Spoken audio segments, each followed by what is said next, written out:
देखो pump storage plant क्या होता है, ये इसका कॉन्फ़िगरेशन है। इसमें क्या होता है कि ये पंप स्टोरेज प्लांट है।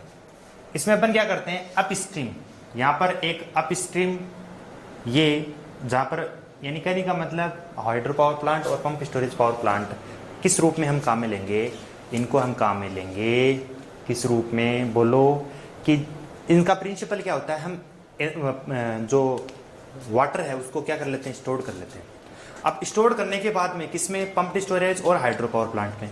और जब हमें पीक लोड की जरूरत पड़ेगी तो जो स्टोरेज पावर प्लांट को हम टरबाइन पे गिराते हैं, टरबाइन पे गिरेगी तो टरबाइन घूमेगा, टरबाइन घूमने से जनरेटर घूमेगा और जनरेटर रोटेट होने से क्या होगा, इलेक्ट्रिसिटी जनरेट हो जाएगी। तो देखो होता क्या है, पंप स्टोरेज में क्या होता है, ये क्या है, अपस्ट्रीम, यहाँ पर पानी स्टोरेज किया हुआ है। इस अपस्ट्रीम को हम हेड टैंक भी बोल सकते हैं। क्या बोल सकते हैं, हेड टैंक। देखो यानी हेड का मतलब ये ऊपर है तो इसको क्या बोल दिया, हेड टैंक बोल दिया। और ये डैम है। अब होता क्या है, ये डाउन स्ट्रीम या इसको बोल सकते हैं टेल टैंक।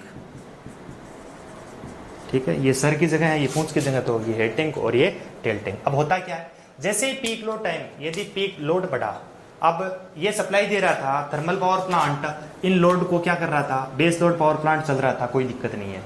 लेकिन हुआ क्या, यहाँ पर लोड बढ़ा, जैसे ही लोड बढ़ा तो ये तो पूरी सप्लाई कर नहीं पा रहा है। तो हमें क्या चाहिए, बोलो हमें क्या चाहिए, हमें चाहिए कि और सप्लाई चाहिए। तो और सप्लाई चाहिए तो हमें क्या तुरंत चाहिए क्या, अब लोड तो पीक लोड तुरंत बढ़ गया।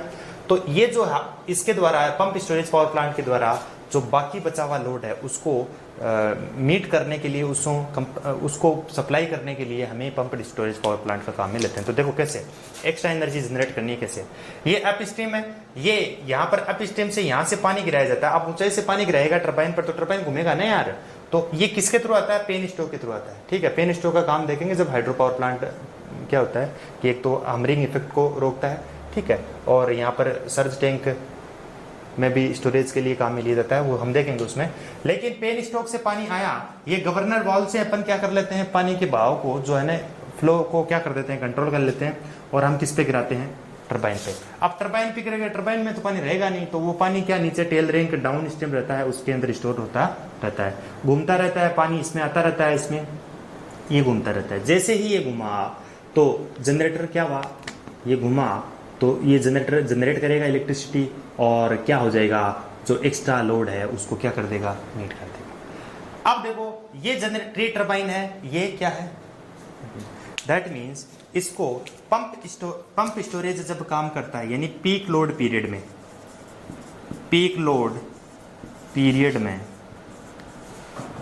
पीरियड की मैं बात करूं तो बताओ, पीक लोड पीरियड में ये अप स्ट्रीम है और ये डाउन स्ट्रीम है। पीक लोड पीरियड में क्या होता है पीक लोड पीरियड में, यानी पानी कहां से कहां जाता है, अप स्ट्रीम टू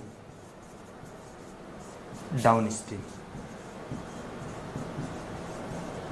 अब चूंकि ये तुरंत स्टार्ट हो जाएगा, क्योंकि ये कौन से काम, पीक लोड पावर प्लांट को मीट कर रहा है, तो operating time is very less from no load to full load.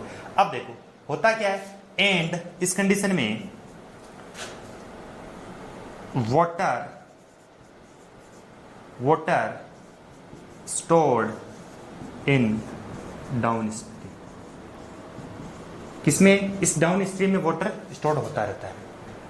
ठीक है, तो ये टरबाइन काम कर रही है, जनरेट घूमेगा और इलेक्ट्रिसिटी जनरेट हो जाएगी। अब मैं बात करता हूं बेस लोड पावर, यानी ऑफ पीक लोड पीरियड में, यानी जब, एक बात बताओ, इतनी इलेक्ट्रिसिटी जब वो क्या कर रहा है, अरे बोलो, ये जनरेट कर रहा है, लोड को कंपनसेट कर रहा है, तो एक्स्ट्रा लोड की जरूरत ही नहीं है। तो एक्स्ट्रा लोड की जरूरत नहीं है, तो उस टाइम में क्या इसको चलाने की जरूरत है क्या, नहीं है। तो अब इस पानी, अब इसका काम में क्या ले, तो अपन क्या करते हैं, ऑफ लोड पीरियड में क्या करते हैं, इस जनरेटर से ये एक्स्ट्रा यहाँ पर थर्मल पावर सप्लाई है, इसके पास तो अब काफी पड़ी है, क्योंकि लोड को तो आराम से ये कंपनसेट कर रहा है, तो बेस लोड पीरियड है, यानी P off peak load period है, तो यहाँ से सप्लाई लेगा, ये सप्लाई लेगा, तो ये जनरेटर अब किसकी तरह बिहेव करेगा, ऑफ लोड पीरियड में ये जनरेटर अब ये मोटर बन जाएगा, यानी जनरेटर जो होता है वो क्या बन जाता है, मोटर बन जाता है। अब ये मोटर बन गया, बिकम्स मोटर।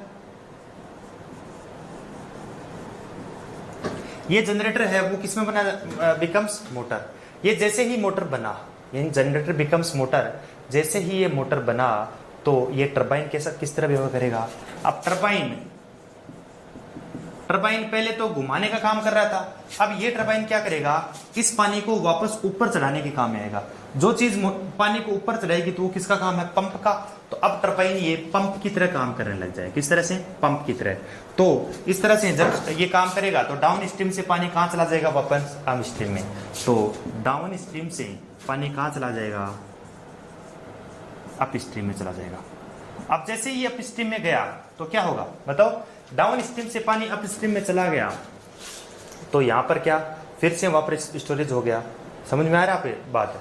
और फिर अगेन जैसे ही लोड बढ़ा तो फिर से वापस से अप स्ट्रीम से डाउन, वो प्रोसेस वापस स्टार्ट हो जाती है। तो ये होता है पंप्ड स्टोरेज पावर प्लांट, जिसमें operating time from no load to full load क्या होता है, बहुत ही कम होता है। समझ में आ गई बात। तो इस तरह से इसके एडवांटेज क्या क्या है। एडवांटेज ये, इसके एडवांटेज ये है कि इसका लेस पोल्यूशन होता है, इजी, इसमें गवर्नर के द्वारा इसमें कंट्रोल कर ले सकते हैं, फ्रीक्वेंसी कंट्रोल के लिए गवर्नर के द्वारा फ्रीक्वेंसी कंट्रोल कर लेते हैं। ठीक है, तो इसके काफ़ी सारे एग्जांपल है, एप्लीकेशन है। तो आपको याद रखना है कि पंप्ड स्टोरेज प्लांट किस तरह से काम करता है। तो ये हो गया अपने पास में पंप्ड स्टोरेज प्लांट। तो अपने पास में जो पहला है objective, the cost of the electricity पर किलोवाट आवर इज मिनिमम, हमने इसमें थोड़ा सा देख लिया कि कौन सा upload period, peak load time, ये सारा हो गया। ठीक है,